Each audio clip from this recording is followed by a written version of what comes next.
Clerk? Yes, Mr. Speaker.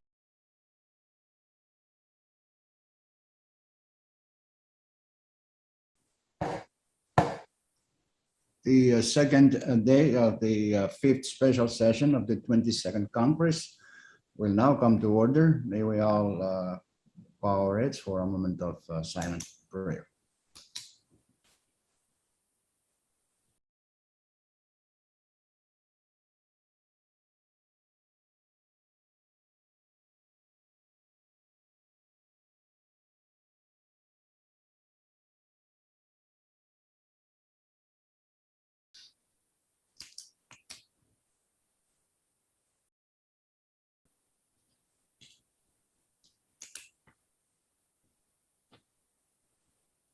Okay, roll call.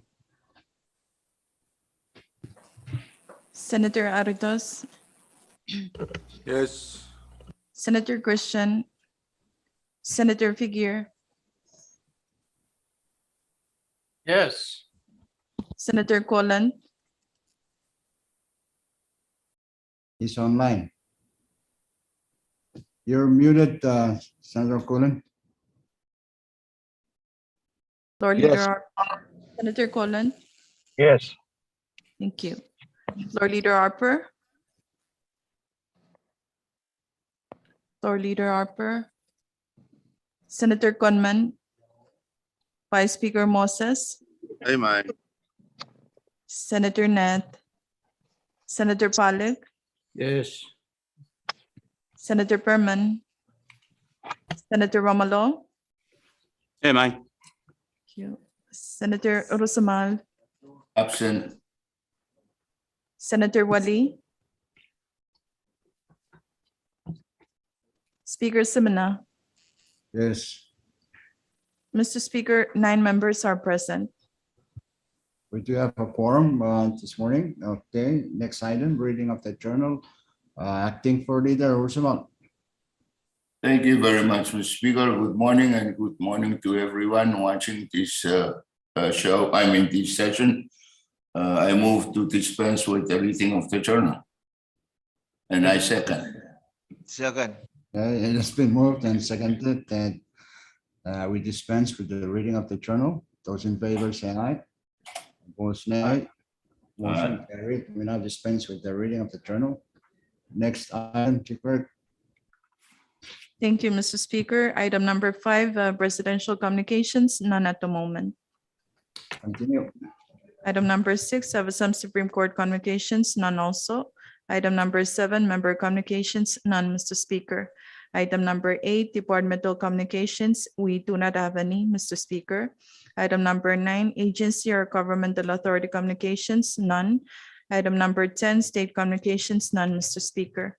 Item 11, State Supreme Court communications, none also. Item number 12, municipal or town communications, none, Mr. Speaker. Item number 13, foreign government communications. We also do not have any under the said item, Mr. Speaker. And item number 14, miscellaneous communications, none, Mr. Speaker. Okay, we're now on our order of the day. Item 15, standing committee reports. Do we have any report, Chief Clerk? Mr. Speaker, as of now, we do not have any standing committee reports. Okay, item 16, special committee reports. Please disregard that number 2209-09. But do we have any report, Chairman Romulo? Thank you very much, Mr. Speaker. Yes, we have. I will do an oral report on the committee to wait that we have this morning. Myself and Chairman Roosevelt are able to join President and the other cabinet members. And we have thorough discussions on some issues that we have raised during the committee. First, Mr. Speaker and members, the President have discussed with us the content of the forum that he just completed in Fiji the Pacific Island Forum leaders. He indicated to us that it was a very positive outcome in the history of the forum, that more especially to the Micronesian countries, they have all signed the Fiji Agreement, and we all joining in, except Kiribati, who's still reluctant to come back to the forum. But after several call and discussion with the leaders of Kiribati, so they are very supportive of the outcome of the forum leaders, and there indeed would have reservations, but moving forward to come back, as he mentioned. He also indicated to us that, as indicated in the agreement, that the Micronesian countries will hold the Secretary General in 18 or 17 months for another 5 years. They have embedded in that agreement. Also, with the agreement, they also indicated that they will also open up North Pacific Forum Secretary Office up in the North Pacific in the Micronesian. And he make mention that it's not written in that agreement, but FSM will hold the office. So that's pretty much he expressed a positive outcome of that leaders meeting, and also a discussion of issues that was raised, and members, some of the leaders have expressed their support and thanking him for his letters, which we will further discuss below, as one of also the highlights that he shared with us, how they were very thankful that it helps them with the decision that they have made, which comes to a regional decision of the Pacific, that they would not sign the multilateral agreement that was brought up by China. With that, Mr. Speaker and members, he went on and also talks about the Public Law 22-140, which has been vetoed, and he expressed the reasons that he vetoed that bill, and he briefly talked about the reasons that he vetoed it, but he have sent letters of his intention for the veto. So I hope we would all look at and read his message, which also explain his reasons and what he's been advised from his cabinets to veto that bill. And he asked that if we could read his message, and he is asking, he said that we have that prerogative to override the veto, but he shares he makes some statements that we also questioned, that the reasons why he does not recommend us that we override the veto, because first he make mention that it will prevent him from getting funding, which we have raised that questions. German personnel have raised some questions.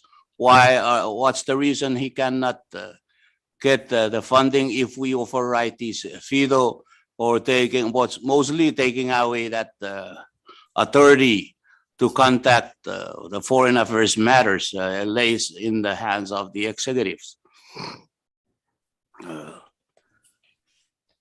He also talked about his letters that was sent to all the PIF forum members, and the reason being not shared with us was because of the sensitivity of his letter.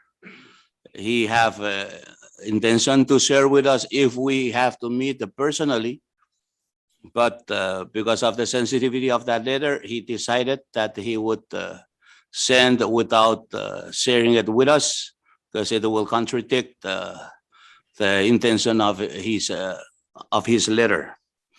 And I'm alluding to the letter that we all make aware of that was sent in regards to the multilateral agreement that Chinese government is pushing for the Pacific Island Forum.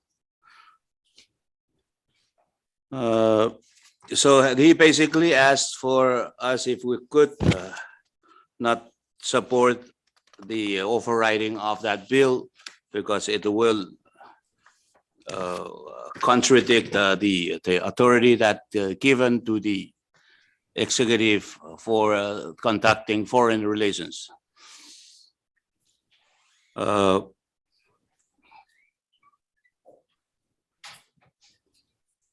And again, yeah, it's also the funding aspect of it that it will prevent him from accepting fundings. But Ursumal have asked what are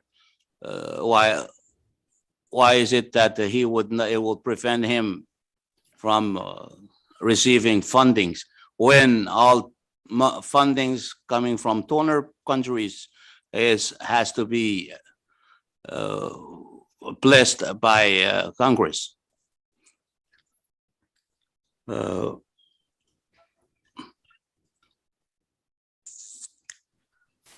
Second, he discussed on the seabed mining, which they have.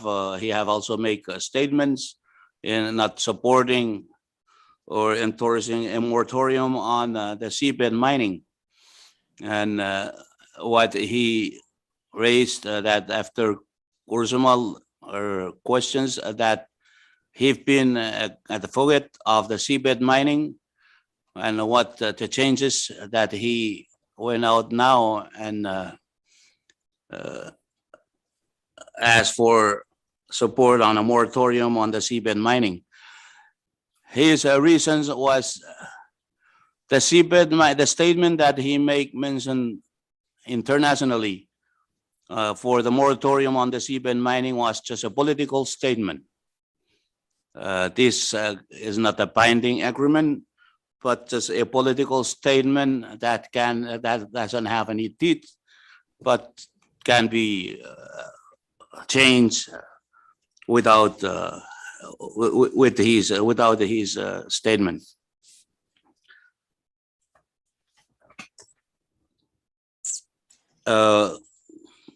Another subject that was discussed is the supplemental.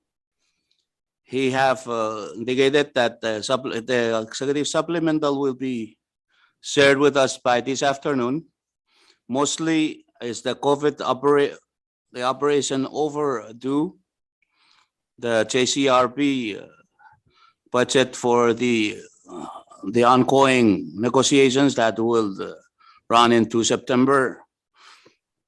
And a big bulk of it was the vessel maintenance for our vessels. He also indicated that some of these supplemental he have withhold because he thinks that it can be wait until September or the new fiscal year. So that's basically what we have discussed, and I would ask Chairman Ursumal and others that were in the committee to supplement what I've missed on the report. Thank you very much, Mr. Speaker. Make your motion for adoption. Motion for adoption of the oral report. That's moved and seconded that the Congress adopt the oral report made by the committee to wait on the president. Okay, any discussion? Mr. Speaker, Yes, Vice Speaker Moses. thank you, Mr. Speaker. Due to some events over here, I wasn't able to attend, but I was interested to hear, it was mentioned that it was going to be raised on the status of the vice president during that meeting, and I'm curious to know if it was raised. Well, we have Thank to you very ask, much, Vice go Speaker. ahead, Chairman. Yes, indeed. It was also a thorough discussion on the subject. We have raised questions.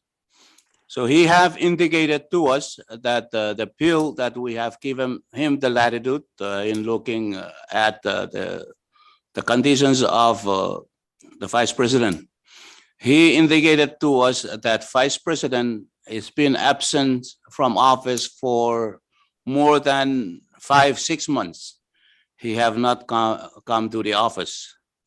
He also indicated to us that by his visits or by the testimony from family members and from his experience during his visit, Vice President is having a hard time in remembering, holding things that to remember. It's some sort of senile on his part where he will ask the same questions over and over.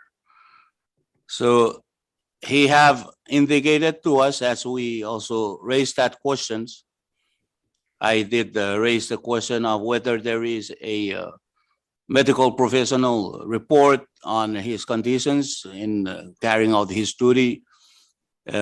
Basically, there hasn't been any, but he indicated to us maybe he will look into having our highest professional in the department to look into and give us a report. He's still emphasizing that while his absence, he still maintain a close, working closely with the staffs, cabinet staff on routines, daily routines for the office and for the nations. Even the Vice President is in Bombay, but not in the office. So he basically said that he's still, while traveling, he still have working closely with the support staff on the Hill. So that was brought up. Chairman Usumal, if I miss anything on that subject, I would seek your. Okay, Chairman Usumal, you have the floor. Thank you, Speaker. Thank you, Chairman. You basically have summarized the discussion on our friend Vice President Joshua George. It's a topic both sides agree that it's a very unfortunate topic, but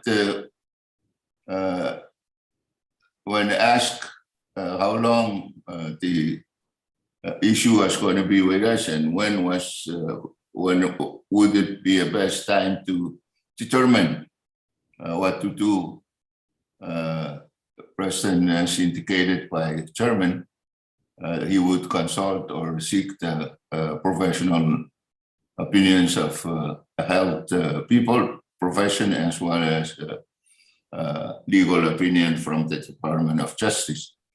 I had mentioned to the President about the issue with then late President Bailey Alter, where he had to send in a letter of resignation because of being incapacitated. And there was no secret to the fact that the President here himself indicated that the Vice President was not capable of carrying out the duty of the President and the Vice President.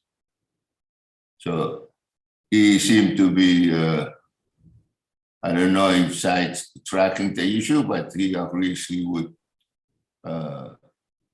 do something about it, including professional opinions from law and from doctors. Thank you, Speaker. Okay, thank you.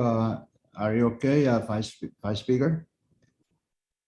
Thank you. Thank you. Thank you very Okay. much, Chairman and Speaker.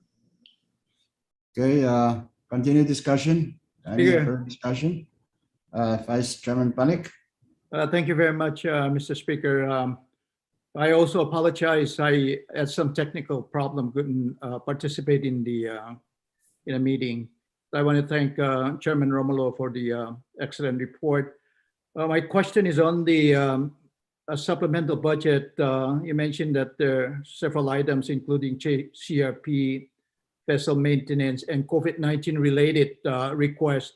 Of that COVID-19 related budget, is there any amount that the president intend to allocate to the states to assist them during this transition period? Is there any information? Thank you very much, Speaker and Vice Chairman Balik. He have not indicated the amount of the supplemental, but he indicated that the executive will send in by this afternoon the supplemental budget that the executive is pushing forward. But as we discussed during our discussion, the Secretary of Health, when we discussed the Border Act and the opening of our borders on August 1st, the Secretary have indicated to us that the CARES Act have been exhausted, the funding has been exhausted, and during the discussion that when we raised the question of if a state cannot afford to fund their quarantine sites, national government have do away with the quarantine sites. And what about if a state decide not to accept the home quarantine? So who would fund those quarantines, since the state and the national government has decided to do away with the quarantine site? So the Secretary have indicated that they are in consultation with the states, but they also indicated to us, the AG and the Secretary of Health and the President himself, that the state have that the jurisdiction over the health facilities and administration of the health facilities, but the border, it's at the jurisdiction of the national government. So but the bottom line is they're still in consultation with states on how to deal with this home quarantine comes August 1st. And they indicated to us that this is not going to be a smooth ride, if we have seen in the past or experienced what has happened. And we will be expecting a rough ride to deal with the opening on August 1st. Thank you. Okay, thank you. You okay, Vice Chairman Balik? Yes, thank you. Thank you very much, Chairman Romulo. Mr. Speaker, Yeah, go ahead. this is very critical. I think it's essential that we keep in mind the needs of the states. Matter of jurisdiction, we understand, but when matters of financial support, resources from the national government, I think that's one of the signal that we send to the state that we will be standing by to assist them. And that's why I asked this question. I hope that we'll stand ready to support the states as to take up more responsibilities in this on this issue. Thank you very much, Speaker. Thank you, Vice Chairman. Mr. Speaker, just to also clarify, the COVID-19 supplemental budget request, the President and the Secretary himself, they indicated to us that it's mostly an outstanding of the COVID-19 related cost. It's not for a funding for budgeting the COVID-19 related, but it's mostly, the request is for mostly the outstanding. Thank you. And if I may supplement that, Mr. Speaker. Go ahead. Yeah, thank you very much. I was a little bit offended when someone in the other side, on the other side said, so and so states were brave to open up, except for Chuk and Yap. I don't know if because the two chairmen, Chairman Romulo and I were the two presidents, but that our two states were not brave enough to open up, which I indicated to the secretary, that's a no-no. So for Vice Chairman Palik, I'm sorry, you don't have to worry. Because your state is brave and is willing to go forward with the opening up, not worrying about financial or health issue relating to Omicron P5. And sometimes the states need to know that they have to be responsible for some of these things. Thank you, Speaker.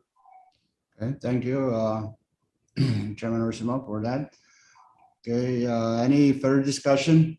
Any other discussion from members? Point of clarification, it's not Omicron 5, it's Omicron 5. Okay, thank you for the clarification. Yes. Mr. Speaker, Vice Speaker Moses, yeah.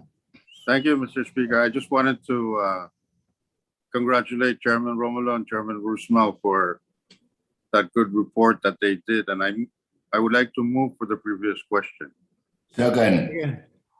Okay, it's been moved and seconded that debate be closed. Okay, without objection. Debate is closed. So we'll vote those in favor of the adoption of the oral report by the committee to wait on the president, say aye. Aye. Vote nay. Motion carried. The oral report is adopted. Any other report, Chief Clerk? Special report? None, Mr. Speaker. Okay, short recess, subject to the call of the chair.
Congress is back in session.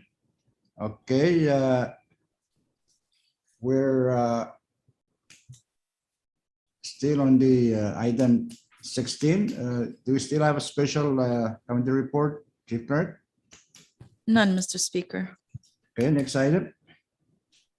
Item number 17 for assignment of measures and communications, kindly refer to referral sheet number 22-79.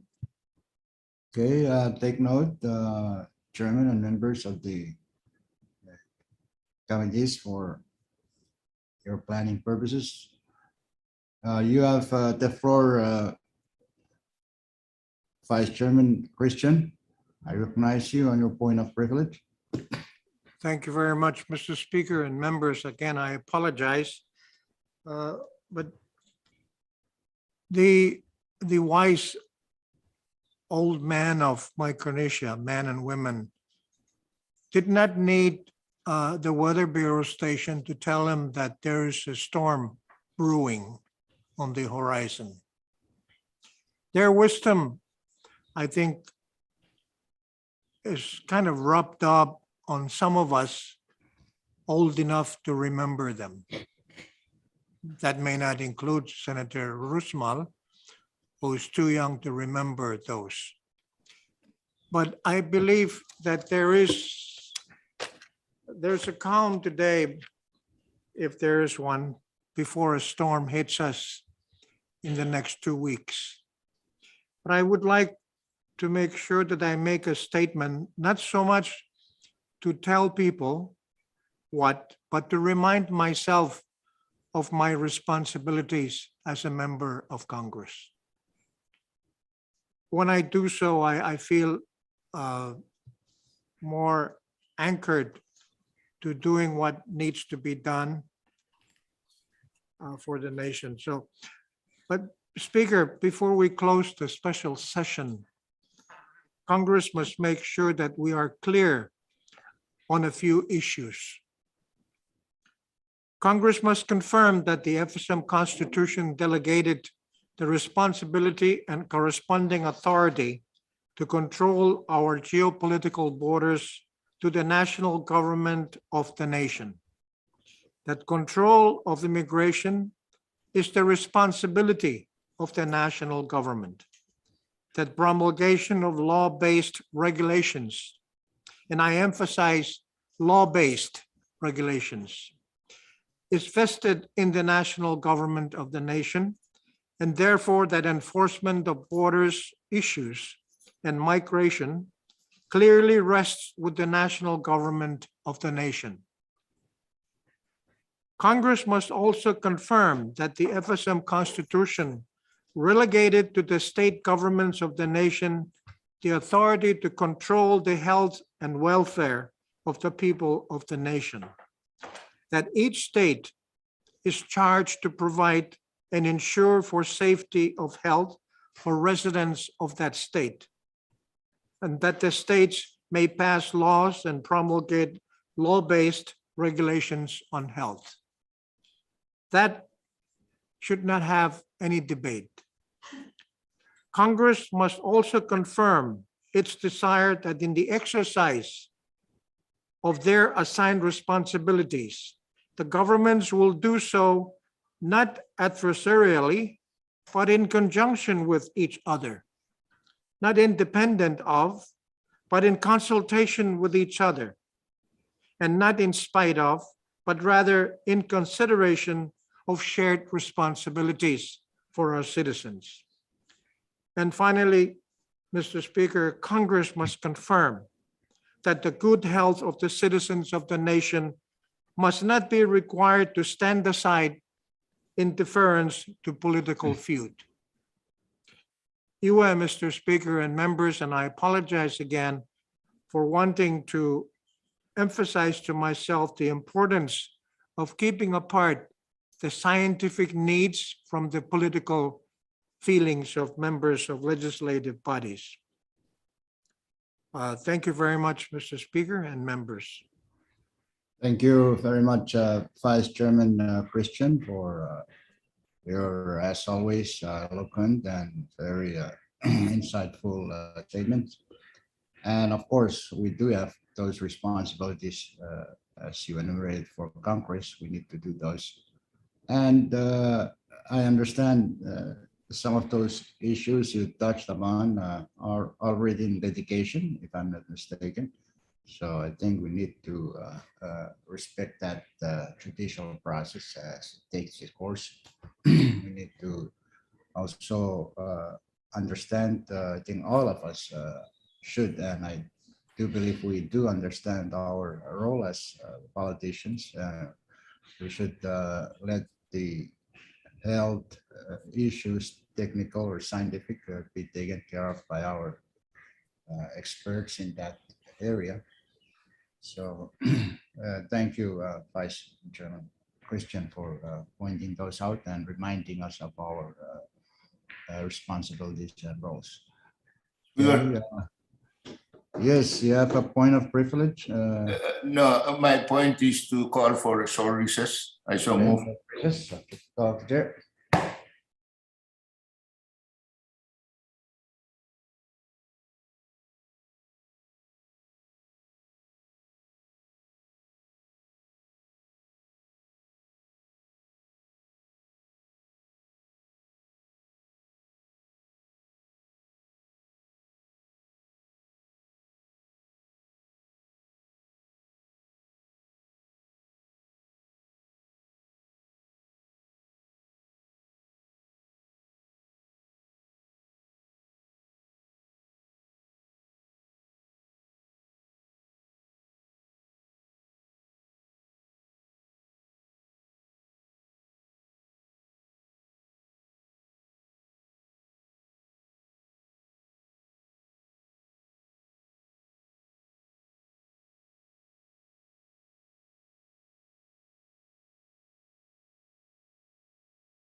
Congress is back in session.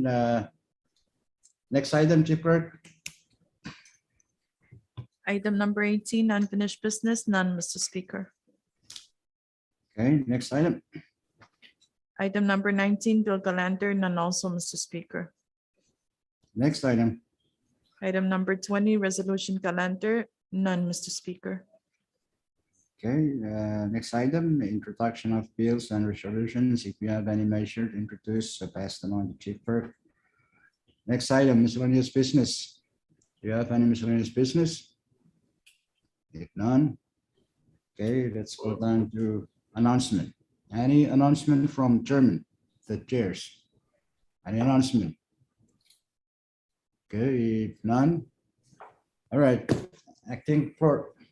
Thank you very much, Mr. Speaker. I move that this Congress stands in recess until tomorrow at 10 o'clock Yap time. So move. Second. Again, Been moved and seconded that Congress shall stand in recess until tomorrow at 10 in the morning, Yap time. Those in favor say aye. Aye. Opposed, nay. Motion carried. Congress now stands in recess until tomorrow at 10 a.m. Yap time.